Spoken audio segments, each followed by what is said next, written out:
There were, 7 Army divisions, 2 Marine divisions, a bunch of Allied forces, 2 French divisions, a Syrian division, 2 Egyptian divisions. It was really an unusual force, dominated by the U.S. And the Brits had a force that was equally as effective as we were. But all of us at division command, down through probably brigade command, were all Vietnam veterans. And then there were nobody below that. There was one squadron commander I had who was a Vietnam veteran. So I think there were, eventually my division turned into 26,000 soldiers with 12 brigade combat teams, and if I remember, 13 separate battalions.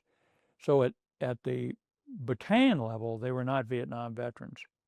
And so here we were, and most of us had grown up in combat as captains, lieutenants, captains, majors.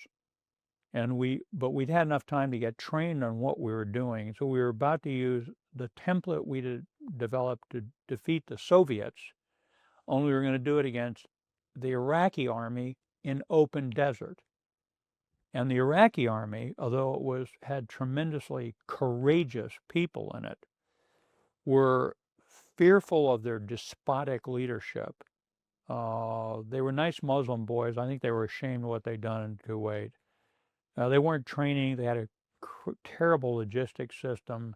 So we watched them there for 6 months. And the 2 people that most figured it out of all were Benny P., the CG, the 101st, and me. Everybody else said, this is going to be World War III. We're going to have, I remember the press reporting was saying it's going to be the bloodiest day in U.S. Armed Forces since Normandy. And Benny P. was more right than I was even, but I kept telling him, no, I said, these guys are like, I had to give a briefing to Secretary Cheney and Colin Powell, and they came over.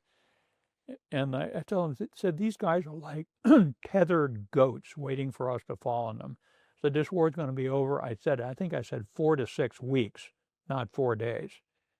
By the way, it was a 30-day air campaign, which is a big deal, but I said it'll be over in 4 to 6 weeks. I said we'll take moderate casualties in 24th ID, 2,000 killed and wounded, which was what I thought we'd incur going in. I said that'll be acceptable casualties. And turned out, by the way, we had 8 killed and 36 wounded.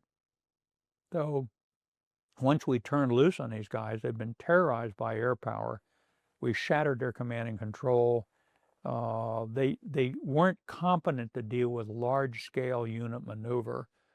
And then on top of that, they expected us to fight in Kuwait because there was a giant empty desert that basically only Bedouins wandered around in. So 18th Airborne Corps moved 150 kilometers west into the desert, went north across this trackless desert.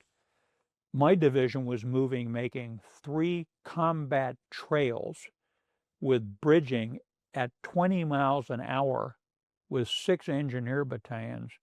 And we put, in the space of, I think it was 36 hours, we probably covered maybe 150 kilometers, something like that, and ended up in the Euphrates River Valley with 1,600 armored vehicles and 3 brigades of artillery in the rear areas of the Iraqi army, where I think it was Highway 8, was that interstate highway in front of us as we came down out of the hills, a railroad.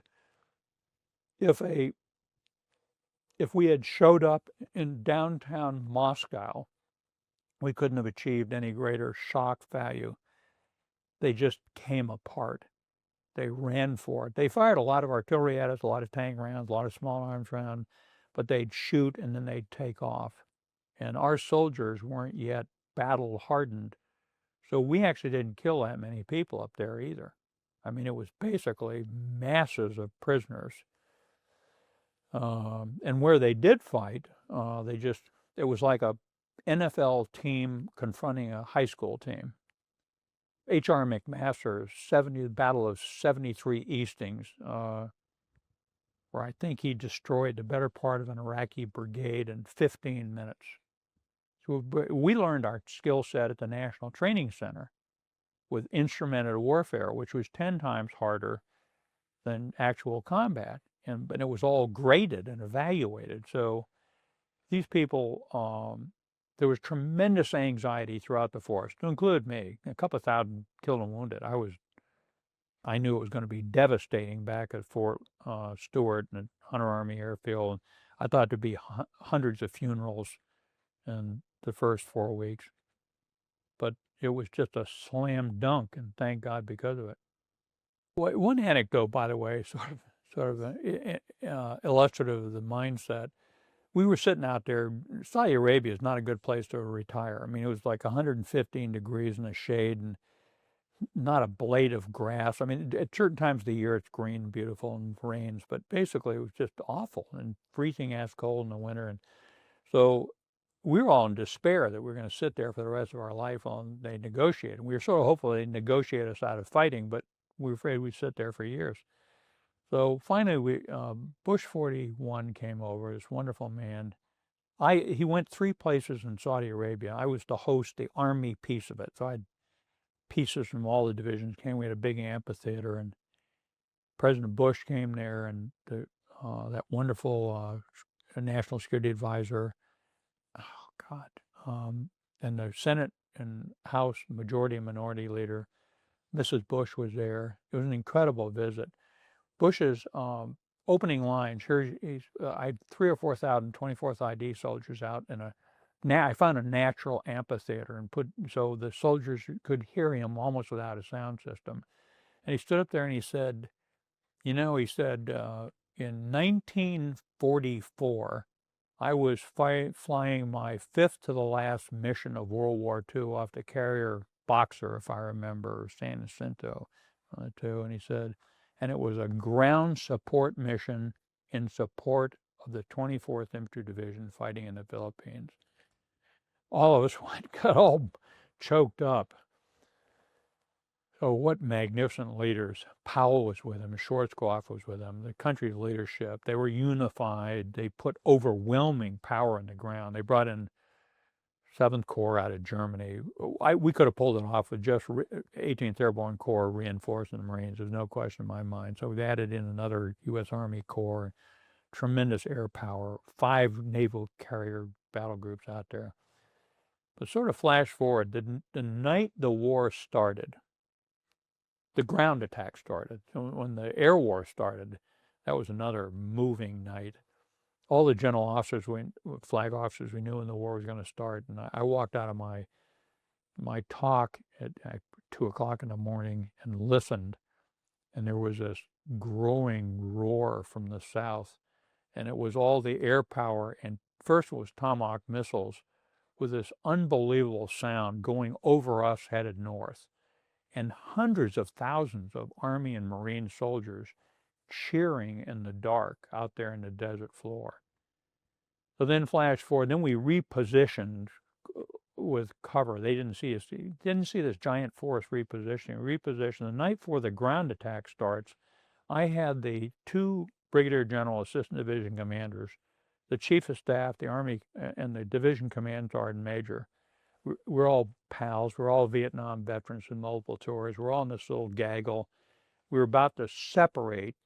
I was going to be in an assault CP and accompanying one of the brigade headquarters, and the 2 ADCs were going to be other places, and the Chief of Staff was staying there to run the main CP in Saudi Arabia. So it's just lighthearted empty humor. I said something like, the 2 ADCs, the Chief of Staff of John Van Alstyne, retired as a 3-star general. Terry Scott retired as a 3-star general. He'd already had 6 years in combat, stayed in Vietnam most of his young life. Brigadier General Fraser. Anyway, so they're all standing in a circle, and I said something which I thought was lighthearted and funny. I said, well, this is the last time all of us will be together again alive. And so everybody laughed happily. And Terry Scott, little hard-bitten West Texas guy, says, well, I'd rather get killed than fuck this thing up like Vietnam. So that was the last words out of Terry Scott, and we all separated to where we're going to run this attack. So it was incredibly well trained. But we've been out in the desert for 6 months, gluing it together, practicing our skill sets. We knew what we were doing at battalion level perfectly because of the National Training Center.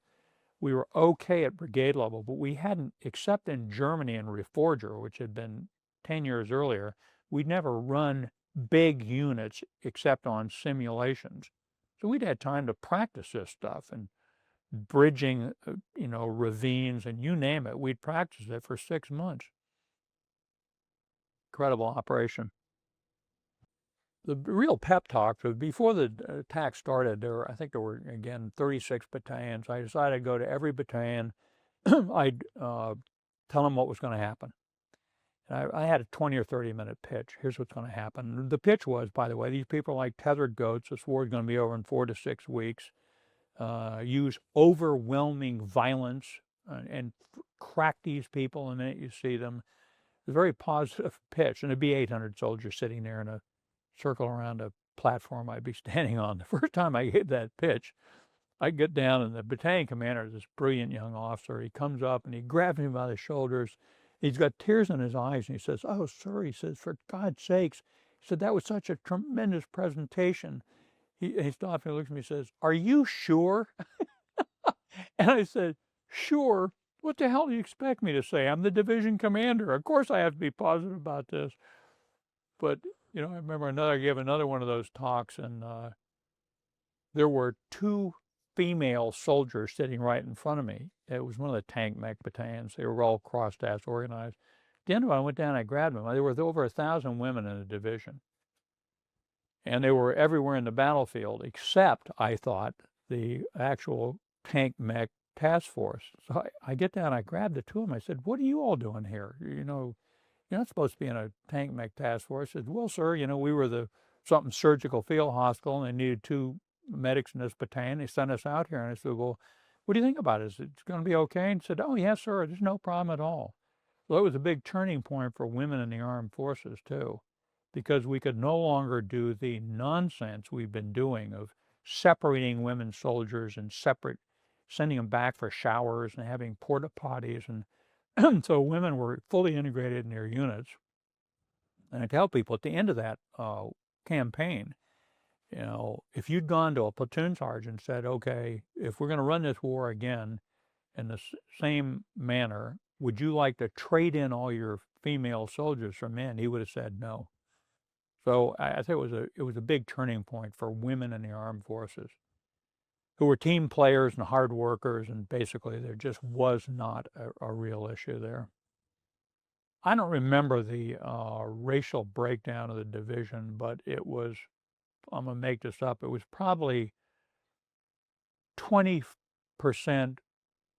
minority, which would have been principally African American, but a lot of Hispanics and a good number of Asians. So there were 1,000 women. So again, it was a very different force than the one in Vietnam. And of course, they were mounted on M1A1 tanks and M2 Bradley fighting vehicles, and we had Black Hawk helicopters, and we had state-of-the-art electronic warfare jamming, electronic military intelligence battalion, and we were supported by Apache AH-64 helicopters that could nail somebody 3,000 meters away out of 5Ks, I take it back, out of where the Iraqi armor couldn't hear the Apache. They were so far away, with these giant 200 power magnification sight systems. So the technology was completely different. And then finally, something my wife used to tell me, there'd be a lot of video of the division back at local TV, or I'd send back updates on what we were doing. And the soldiers were healthy. So in Vietnam, in an infantry company, we always had crotch rot and sticks in the eye, and we were falling down ravines at night and limping, and we were filthy and trying to maintain bodily hygiene. And here we are out in the desert with incredibly good medical care, with good food, notwithstanding everybody making fun of T rations and MREs. And basically, we had good diet, great medical care. We could keep ourselves clean in the field a lot better. So everybody looked healthy. They all suntanned, happy-looking guys. I mean, the big joke was I sent back, early on, we had pickets around my division headquarters in Savannah, or in Hinesville, that everyone was dying of thirst and dying of disease, and there was no food. And by the way, we had some problems when we got there. The logistics system was real shaky for 2 months or longer. But I sent back a video of all the battalion commanders having dinner with me up on my division headquarters, and had several of them, maybe everybody in the room, speak to a video, and shipped it back when it was on closed circuit TV and on local TV. And basically everybody was laughing and carrying on, and we're eating oranges, and and then the joke was they all got the ass at us that they were back there dealing with kids and all the stuff of life, and we were over there goofing off in the desert. But the force in Vietnam compared to the force in Desert Storm was like night and day in many ways. I mean, still, that's not to denigrate the Vietnam force, who were courageous 19-year-old draftees willing to get killed to save their buddy, but it was a different animal. First of all, it was an incredibly confusing. Fortunately, we had months to rehearse and plan, and we had endless sand tables, exercises, with all the battalion commanders and brigade commanders in a room. So we all knew the plan, and we'd have variations on it. And one of the airfields, Jalaba Airfield, was when we war gamed this thing several times. There were a couple of thousand Iraqi troops there, a tank battalion, 40 or 50 anti-aircraft guns, big ones, 90 millimeter and above. They had a big berm around it. They had tank traps. So I remember when we war gamed it, at the end of the day, the brigade commander in charge, Paul Kern, of grabbing that, we had to, on the war game, use a second brigade to capture Jalaba. There were lots of underground fortifications, and we said, this is going to be a major battle of Jalaba. So we get outside Jalaba. We're 10 kilometers away. The 4th Artillery Brigade hadn't yet joined us. There we got 3 artillery brigades. At dawn, we opened fire with 3 artillery brigades and smother the whole airfield with artillery fire, VT fuses. The poor Iraqis don't know we're 5 kilometers away. They think they're under air attack. So all their anti-aircraft guns, well, you see this fountain of fire going up in the air, thinking they turned off all their radars at the first hour of the war because they were afraid of harm anti-radar missiles getting them. So they were using unaimed fire. And then Paul Kern's brigade attacked with 2 tank mech battalions in line. They crashed through the fencing on the runway and ran down. I think they were using a runway. One battalion, the middle of the runway, divided the 2 battalions. They ran down a runway with horrified Iraqis running for it, shooting tank guns and the 25 millimeter Bradley main gun into parked aircraft. There were like 20 aircraft and helicopters on the field that we destroyed. And so it was over in an hour instead of 2 brigades digging people out of subterranean bunkers. There was another airfield off to the west.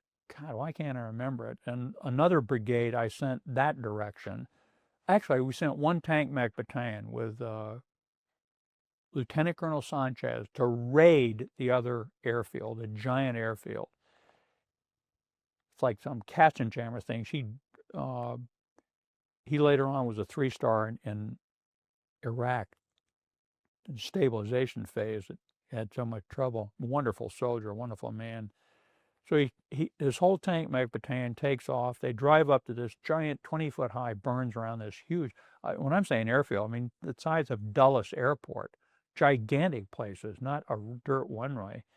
He said there was no way to get through the berm. He drives around till he finds a giant entrance, drives in a circle with his battalion around this airfield, shooting helicopters and planes and aviation fuel tanks, which are going up, exits through the same giant hole, and comes back and becomes a rear guard for the division as we go east. I mean, what's going on here? Then the last night of the war, we were supposed to attack at, early in the morning. The 4th Brigade, National Guard Brigade of Artillery, shows up. And based on joint stars, I actually have the locations of every Iraqi battalion facing me. We knew where they were. So 4 brigades of artillery open up at like midnight. It scared the pants off me. I knew it was coming. But when they were firing those ATACMS giant missiles, I'd never seen one fired. And 4 or 5 of them went off, maybe a kilometer away. And I thought, my God, it looked like a moonshot going off in the dark. And engage all these Iraqis. And they started to withdraw in confusion at night, never having been engaged by ground combat forces, but forced to withdraw by artillery, another first in the history of warfare. So it was just some kind of thing. Then we had the famous post-ceasefire battle. We had a limit of advance. Schwarzkopf told us temporary ceasefire. And we had, I think it was just battlefield confusion, but the Hammurabi Division blundered into us. I don't know if they thought they were allowed to drive through us or they didn't know we were there. There was a little shooting going on, battalion on battalion tank fight going on. And so then I said, hey, that's it. And we used one brigade to fix, one brigade swung around. John Craddock, later to be the 4-star SACEUR commander, took his battalion, hooked into the rear of the Iraqi force, and ran up the column. I don't know, we destroyed hundreds of armored vehicles. By the way, with very few enemy casualties. Most of them got out and ran for it. They were under Apache fire, they were under Air Force attack. They couldn't figure out what the hell was going on. They were ill prepared to deal with an army that had prepared to fight the Soviets for 25 years and who now had brand new equipment. I mean, just before the war started, I got issued the final M1 tanks. I didn't think it could be done. I said, I don't want it. I'll go with the M60. He said, no, you want these. So we incorporated M1 tanks into division just before the ground war started. All this electronic warfare equipment we'd never seen, it got incorporated. So all this stuff got pushed forward. And the poor Iraqis were used to fighting World War I battles against the Iranians with thousands of casualties, with chemical warfare involved, and with tank and armor units, but with situational warfare against the Iranians. And then suddenly we appear and we're in their rear and we're in air-ground electronic warfare. They couldn't handle it.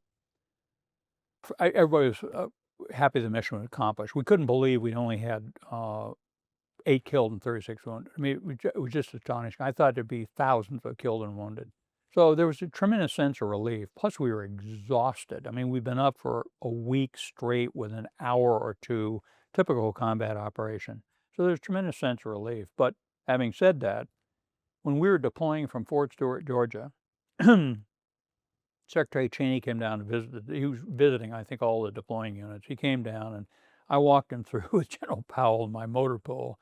And I stopped him in front of the combat engineer battalion. I said, Mr. Secretary, those are armored vehicle launch bridges, AVLBs. He said, we're going to need those when we cross the Euphrates River going north. And everybody laughed nervously because it was, politically sensitive and all that. And then flash forward, when just before the ground attack started, we'd had endless discussions on this. And both the 101st CG, Benny P. and I had told General Schwarzkopf, because the plan was to seize Kuwait. That was the plan. And to seize the southern part of Iraq all the way up to the Euphrates River, and to come in from the north and try and stabilize the Kurd area.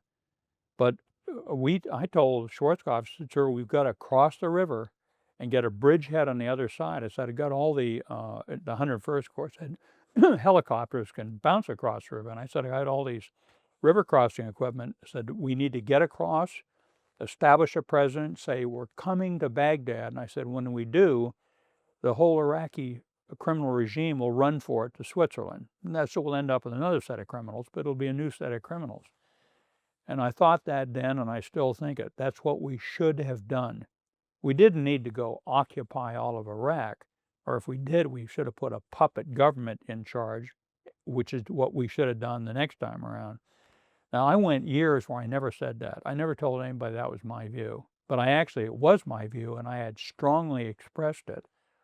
And by the way, it really honked off my Corps commander, Gary Luck. He hated me saying that. All of us Vietnam veterans were extremely affected by our Vietnam experience. Gary Luck had been an aviation unit commander that had huge casualties, and he thought that the generals had thrown them to the wolves. So he didn't like generals, and he didn't like aggressive generals in particular. And so he'd look at me and say, McCaffrey, you're just a rabid fighter. You're going to get a bunch of people killed. There was a real problem before the attack started. We finally resolved it, and I convinced him. I said, sir, come on now. I've been wounded 3 times. If we can not fight, I'm all for it. But I had a very different sense of how this battle would go, and that included we should have crossed the Euphrates River. Instead, we had a terrible peace conference run by Schwarzkopf, left him with attack helicopters, the ability to fly, didn't demand. We should have never let any of the Republican guards out of the SAC. We had them in a SAC. We'd sealed it off. We could have told the soldiers, go home with your rifle, and kept all their officers for 2 years, and let these poor people rise up against Saddam. I think the end of the war, never has a war been more brilliantly executed in such a tiny period of time with such tiny casualties, with so little political successful exploitation. It was a disaster. Why was a 4-star general negotiating the peace treaty? Why wasn't the Secretary of State there? That wasn't a military mission. And why did we have to conclude the talks immediately? Why didn't we say, Saddam, we're going to come get you if you don't leave for Angola or someplace? There was to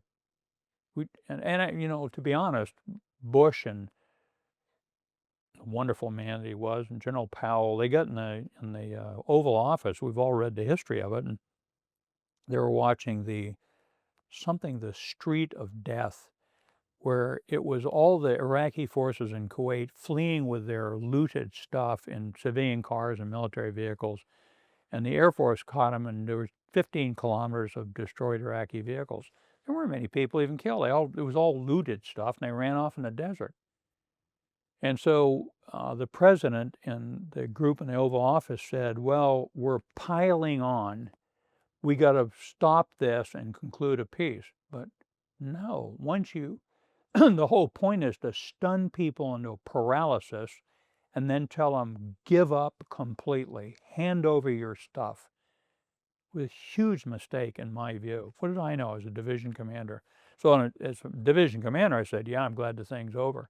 I can't believe my good fortune. There aren't endless funerals going on at Fort Stewart. And then Schwarzkopf the president went down to Congress, a joint session, and said, and even today, I'm ordering the 24th Infantry Division to start redeploying. I don't know who put that in there.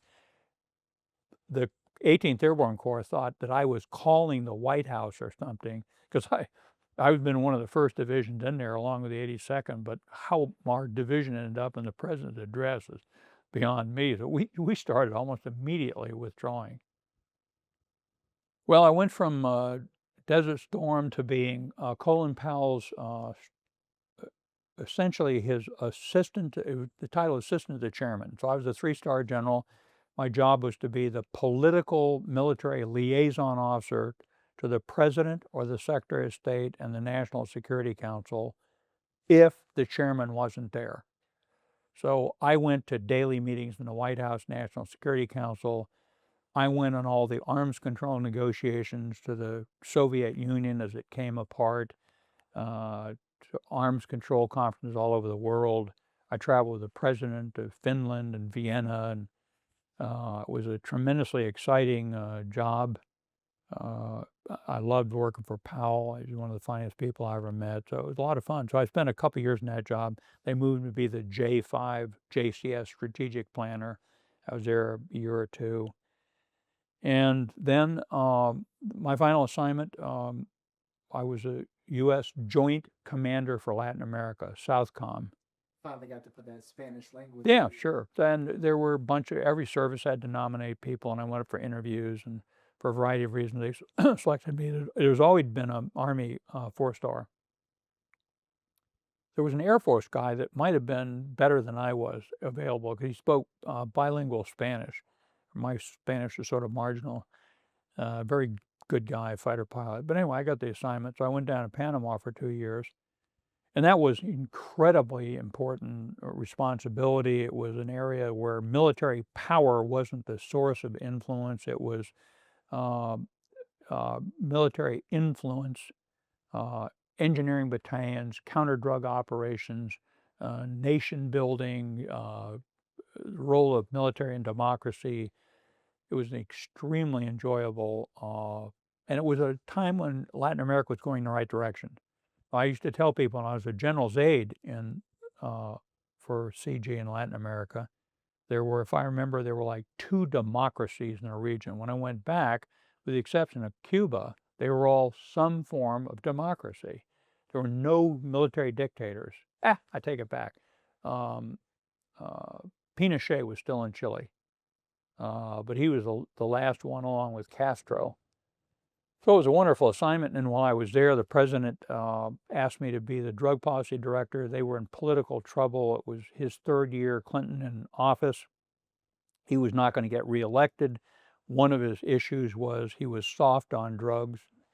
So they were keen on having me be the drug policy director. I didn't want it. I told them, here's how to better organize the job. But by the way, all the Joint Commanders know the president because we work for him. We work for 2 civilians, the Secretary of Defense and the President of the United States. So I knew Clinton, admired him, you know. He came in office with some real baggage from our perspective, draft dodger, you know, that kind of thing. But he was the smartest person I ever met in my life and extremely respectful of the military and aware of our contribution. So he wanted me to be a drug policy director, and I told him I didn't want to do it. And I gave him the names of 3 people that could do it, that were experts in the area. But I made a mistake. I told him, by the way, I'm an expert about drugs because I was in the Army in the Vietnam era when we went from no drugs to being overwhelmed by it. And we actually beat it by prevention, education, and treatment. So anyway, I called my dad and told him I'd just gone to my 2nd interview in the White House, and I told the president I want the job, and he said, he was a retired 3-star, and he said, hey, shut up and do what the president told you to do. So that's how I ended up as a drug policy director. But that was the end of my military time. Well, first of all, I turned into a permanent student, 14 hours a day, 6 days a week, for 5 years on the issue of drugs. Every aspect of it, brain research, science-based drug treatment program, drug and alcohol treatment, rehabilitation, relapse, research, international cooperation, law enforcement interdiction. So I was involved in it. So when I'd seen the disaster that overcame the United States Armed Forces, Army and Marines in particular, the Navy also, the Air Force less, I did understand that you had to create a climate where the most important thing you do in national strategy on drugs is you reinforce communities which reduce the likelihood of adolescents living a drugged, drunken lifestyle during their adolescent years. If you can reduce that or delay it, you reduce the eventual addiction problem dramatically. That's the deal. You simply don't finish graduate school or a law degree, have your first baby, and decide to start using cocaine. So the key is, how do you get kids from the 8th grade to the 12th grade where you minimize this behavior? That's the heart and soul of it. And then if you've got people that are chronically abusing illegal drugs and alcohol, pick a number you believe, let's say 16 million of us, there's 323 million people. Most of us don't abuse drugs or alcohol. Most of us don't smoke cigarettes. But when you do have somebody who's chronically abusing drugs and alcohol, then there are scientifically valid ways to deal with that person that will work. They work better than currently available cancer therapy. But it costs a lot of money. You have to organize yourself. You have to train professionals. And it is a chronic condition. It's not just an acute problem. So you can detoxify a person easily. You can, keep them in constant NA or NAAA meetings for 5 years, and then if you don't watch it, they'll relapse again, and they'll go right back where they were or worse. So it's a significant problem. It's probably the single most important domestic problem we face ever. I tell people, you find something you don't like about America, I guarantee you a principal cause or contributing cause is chronic drug or alcohol abuse. Crime, beaten up spouse, failure in college, unwanted pregnancies, STDs, criminal cartels in the United States, corruption of government. That's a central problem facing us. Though, and by the way, Clinton was a great supportive president. Mr. Obama, not so much. It's really astonishing. And it sort of underscores the problem, by the way. Mr. Obama, one of the most educated, thoughtful, beautiful family, wonderful man. He smoked a little dope, drank a little Courvoisier, did a little blow cocaine, emerged unscathed by it, finished Harvard, law degree, non-drug using adult. Who knows? That's probably half the people who have a chronic substance abuse exposure don't go on to be lifelong addicts. But I mean, for God's sakes, if you do, it's like an utter disaster for you personally and your family and your employers. So Obama was terrible on the issue. I don't know what Mr. Trump's going to do. It's just, he's all over the map. You can't figure out what the guy's talking about.